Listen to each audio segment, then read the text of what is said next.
اس وقت دنیا میں دو فتنے بہت عظیم ہیں، اور بدقسمتی سے دونوں کو بڑا فروغ حاصل ہو رہا ہے، اور دونوں کے تعلق حضور صلی اللہ علیہ وسلم کی شخصیت سے۔ ایک ہے ختم نبوت کی مہر توڑنے والا فتنہ، نئی نبوت کا دعویٰ۔ یہ ہمارے اس دور میں کچھ عرصے پہلے ایران میں ایک شخص بہا اللہ اٹھا، اور بہائی آج بھی دنیا میں موجود ہے، اور مسلمان ممالک میں موجود ہیں، اور ان کے جو ہے وہ اپنے دفاتر ہوتے ہیں، ان کے جو ہے لائبریریز ہوتی ہیں، ان کے ریڈنگ رومز ہوتے ہیں، اور ویسٹ میں تو بہت بہا اللہ بہائی، یہاں تو آپ زیادہ واقف نہیں، لیکن اس کے بعد جو بہت بڑا فتنہ اس وقت ہے جسے مسلسل فروغ حاصل ہو رہا ہے ابھی، اور اسے وہ اپنی صداقت کے دلیل کے طور پر استعمال کر رہے ہیں، کیونکہ پوری مغربی دنیا ان کے پشت پر ہے، وہ ہے قادیانیت کا فتنہ۔ پوری مغربی دنیا، آج آپ کو معلوم ہے پورا مغرب لفظ جہاد سے کانپتا ہے، جہاد کو گالی بنا دیا، جہادسٹ، یہ گویا کہ ان کے نزدیک کسی کو کنڈیم کرنا ہو تو جہادسٹ ہے یہ، تو یہ جہاد، اس جہاد یعنی قتال کی نفی کی تھی غلام احمد قادیانی نے، اسی لیے انگریزوں کا چہیتا بنا تھا، اس لیے کہ ظاہر بات ہے کہ ہندوستان میں انگریز آ تو گیا تھا، لیکن اس نے یہ نوٹ کر لیا تھا کہ مسلمانوں کے اندر تو جراثیم موجود ہے بغاوت کے، مسلمانوں نے دل سے ہمیں تسلیم نہیں کیا، اس کی وجوہات تھی۔ ایک بات تو یہ تھی کہ مسلمانوں سے تو تم نے حکومت چھینی، ہندو تو پہلے مسلمان کا غلام تھا، اب تمہارا ہو گیا، تو ہندو کے لیے تو معاملہ چینج آف ماسٹرز کا تھا، آقا بدل گئے، یہ تو نہیں کہ وہ حاکم سے محکوم بنایا گیا ہو، جبکہ مسلمان حاکم سے محکوم بنائے گئے تو ان کے اندر تو لازماً ایک بدلہ لینے کا جذبہ، انتقام کا جذبہ، اپنا کھویا ہوا مقام حاصل کرنے کا جذبہ جو ہے وہ موجود تھا۔ چنانچہ یہی وجہ ہے کہ حضرت سید احمد شہید بریلوی رحمۃ اللہ علیہ کی تحریک چلی، اگرچہ بہرحال مشیت ایز دی، اور کچھ ان کی بھی اجتہادی غلطی سے وہ ناکام ہو گئے دنیاوی اعتبار سے، بالا کوٹ میں شہید ہو گئے، لیکن یہ ہے کہ اس نے ایک سور پھونک دیا تھا مسلمانوں کے اندر جہاد کا۔ ان کے بعد بھی طویل عرصے تک اس علاقے کے اندر انگریزوں کے خلاف جو ہے وہ جہاد جاری رہا ہے، مسلسل جاری رہا ہے، اور اس کے بعد آپ کو معلوم ہے کتنے ہی علماء تھے جو پھانسی چڑھائے گئے ہیں، جن کو جو ہے کالا پانی بھیجا گیا ہے کہ علماء نے اس کو جو ہے دارالحرب قرار دے دیا، اور دارالحرب کے اندر رہتے ہوئے مسلمان کے لیے فرض ہوتا ہے کہ وہ اس دارالحرب کو جو دارالاسلام بنانے کی جدوجہد کرے۔ یہی وجہ ہے کہ 20ویں صدی کے آغاز تک بھی ہمیں سراغ ملتا ہے وہ ریشمی رومال کی تحریک۔ میرے نزدیک جو 14ویں صدی ہجری کے جو مجدد تھے حضرت شیخ الہند رحمۃ اللہ علیہ اسیر مالٹا، ان کی ریشمی رومال تحریک جو تھی وہ یہی تھی، ایک تدبیر تھی، بہرحال وہ نہیں چلی، ناکام ہو گئی، یہ دوسری بات ہے۔ تدبیر یہ تھی کہ ادھر ترکوں سے کہا جائے اس وقت تک ابھی خلافت عثمانیت باقی تھی، یہ تو 1924 میں ختم ہوئی ہے، اور یہ میں بات کر رہا ہوں 1915 کی، کہ وہاں کسی کو بھیجا جائے کہ ادھر سے ترک جو ہے وہ حملہ آور افواج آئیں، اور ادھر افغانستان بھیجا جائے کسی کو، وہاں سے افغانستان سے مسلمان حملہ کریں اور ادھر اندر سے ہم بغاوت کریں تو انگریز کو یہاں سے اٹھا کر پھینک دیں۔ لیکن بات جو تھی، پھر میں کہوں گا مشیت ایسی کا بھی معاملہ ہوتا ہے۔ حضرت شیخ الہند خود گئے تھے ترکی سے مدد لینے کے لیے، پہلے وہاں حجاز گئے، اس لیے کہ حجاز میں ابھی مدینہ منورہ میں ترک گورنر موجود تھا، ابھی جو ہے وہ شریف حسین جو تھا جس نے بغاوت کی تھی ترکوں کے خلاف، مکے پر تو اس کا قبضہ تھا، مدینے پر نہیں تھا، تو وہاں گورنر جو ہے ترکی کے خلافت عثمانیہ کے موجود تھے، ان سے ملاقات کی اور آگے جانے کا فیصلہ بھی تھا۔ لیکن اسی اثناء میں مخبری ہو گئی، اور شریف حسین والی مکہ نے، جس کی یہ نسل ابھی تک چل رہی ہے، یہ جو اردن کا بادشاہ بیٹھا ہوا ہے، یہ اسی کا پڑ پوتا سمجھ لیجئے، یا پڑ پوتا یا سگڑ پوتا، یہ وہ نسل ہے ہاشمی، ہاشمائٹ۔ اس نے حضرت شیخ الہند کو گرفتار کر کے اور چاندی کی تشتری میں رکھ کر انگریز کو پیش کر دیا، یہ آپ کا باغی یہاں پر آ کر اور آپ کے خلاف سازشیں کر رہا ہے۔ اور دیکھیے انگریز انہیں کہاں لے گیا، مالٹا، میڈیٹرینین سی کا ایک جزیرہ، بحیرہ روم کا، آخر ہندوستان میں بھی تو واپس لا سکتا تھا، ہندوستان کی کسی جیل میں نہیں۔ اقبال کے نفس سے ہے لالے کی آگ تیز، ایسے غزل سرا کو چمن سے نکال دو، تو وہاں رکھا ہے انہیں 4 سال وہاں پر وہ، اور ٹی وی جو ہے وہ اپنی آخری حد کو پہنچی ہے تو چھوڑا ہے کہ ہماری اگر قید کے اندر یہ انتقال ہو گیا ان کا تو پھر طوفان اٹھ جائے گا۔ تو ایک فتنہ تو یہ ہے جو ختم نبوت کا، چونکہ اس قتال کے خلاف فتویٰ دیا تھا، دین کے لیے حرام ہے اب دوستو قتال فی سبیل اللہ ختم ہو گیا، لہذا انگریزوں نے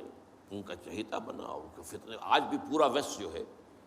یورپ میں، امریکہ میں، انگلینڈ میں آج کل ان کا مرکز ہے، اور ان کے خطبے جو ہیں، اس کے امام جو کہلاتا ہے خلیفہ، وہ آپ کو معلوم ہے کہ وہ سیٹلائٹس کے اوپر جو ہے وہ نشر ہوتا ہے۔ دوسرا فتنہ جو ہے، جو اپنی تاثیر کے اعتبار سے اس پہلو سے اس سے بھی زیادہ خطرناک ہے کہ وہ زیادہ پھیل رہا ہے اور اس کا ادراک اور احساس نہیں ہے۔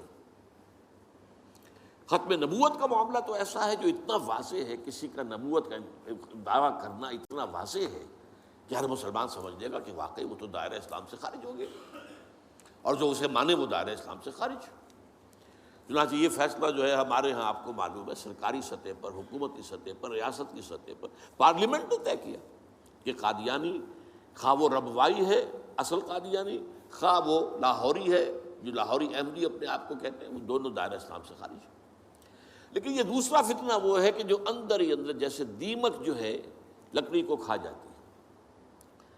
ان کا یہ فتنہ ہے انکار حدیث کا فتنہ۔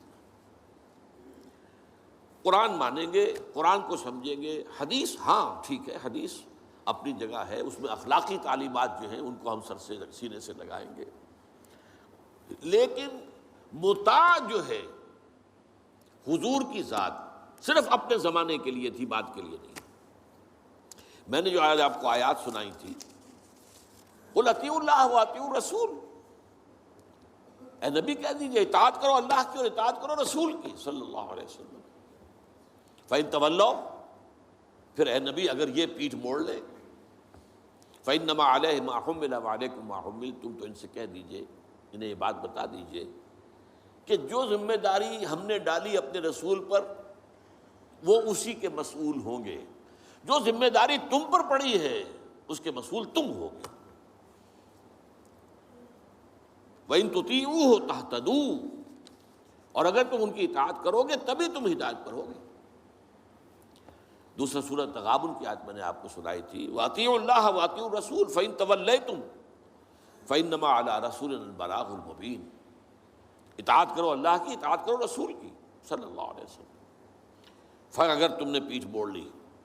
تو جان لو کہ ہمارے رسول پر تو صرف پہنچا دینے کی ذمہ داری تھی، آگے تم مسئول ہو کہ تم تک جو پہنچا دیا گیا تھا پیغام تم نے اسے قبول کیوں نہیں کیا۔ یہ جو اطاعت رسول ہے یہ دائمی ہے، یہ ایسا نہیں ہے کہ صرف حضور اس کے لیے الفاظ استعمال کر دیتے ہیں۔ وہ مرکز ملت اپنے دور میں، اپنے زمانے میں مرکز ملت تھے محمد صلی اللہ علیہ وسلم، لہٰذا امیر جماعت کی حیثیت سے، امیر ملت کی حیثیت سے ان کا حکم مانا جانا ضروری تھا۔ لیکن آئندہ تو جو بھی امیر ہوگا، جو بھی مرکز ملت ہوگا، جو بھی حکومت بنے گی، جو بھی مسلمانوں میں حاکم ہوگا، ان کی اطاعت فرض ہے۔ اور یہ فتنہ اس تیزی سے پھیلا ہے، اس تیزی سے پھیلا ہے،